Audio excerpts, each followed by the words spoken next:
Hello everyone, Sanbonani, Dumelang, Absheni, Molu. Bonhle Mashiyane from Mpumalanga, who was just 6 years old, was found dead after she was reported missing for a month, and her body was found dumped not away from her home. It is so heartbreaking to hear such stories. She was just a kid. A family member confirmed the sad news on Sowetan Live publication and said she has been found dead and mutilated. The police also confirmed that the baby was also raped. There has been some progress made by police because they have managed to get 2 additional suspects and they appeared before Kabongweni Magistrate Court on Tuesday in connection with the kidnapping, rape and murder of Bonhle.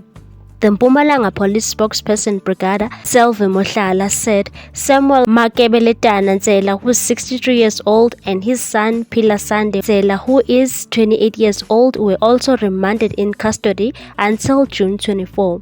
They will join Colin Hlongwane, Thapelo Ngomane, and Ntombi Ngwenya. Watch the video. The man is confessing of killing Bonhle and other kids.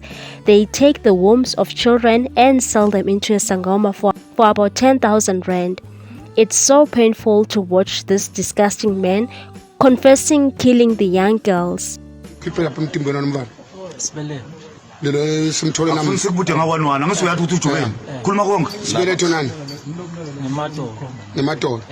Lo mhlathi ukuphi ngoba ngawuthola lo mhlathi esidumbu sibuthene lapha ukukhuluma masimba wena manje likuphi lelimi nalo mhlathi lelimi wena lo mntwana uzokhanyula umntwana ngicupho okay lalabanye laba bayakhuluma mama nithatha inani okhipha sibelelo bonke bakhipha sibeletho nani lo wena ngathi ukuthi nako usibeletho kuphela nabalahla banibhatala malini kulethule ingalo niyathatha ha kulele labani bhatala malini labo kuqala 44 kulo banibhatala malini kulo lona basinike 10 yo manje bayibo lo nensini banike 30 ngumuphi lo le wa 30 ngumuphi lo ngilabo isithu lo ungibani lo thenga lamaphathi mange angathi nithi la thenga lamaphathi lo mange beletana uyathengisa mange beletani uyawandlulisa ngibani lo ufonela mange beletani ngibani lo mfonela ha ngibani lo nenamba mange beletani kuwe na ntombi mina anginayo inamba ngithi ngibani lona inamba mange beletani usho njani ukuthi nyalo sengifuna amaphathi mina bengihlala nemntwana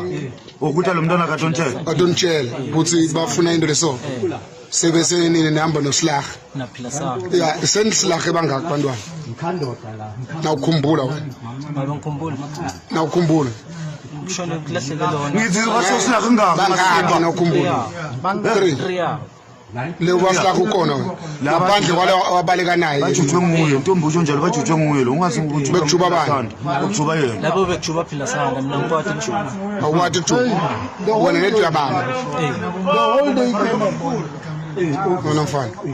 Una mngaka umnyaka? 25. No, umuntu mina siyanyana manje beletana somtsholo. No, umuntu sawuthola ini manje beletana. Edangathi sohambisa. Uthola 19 bani?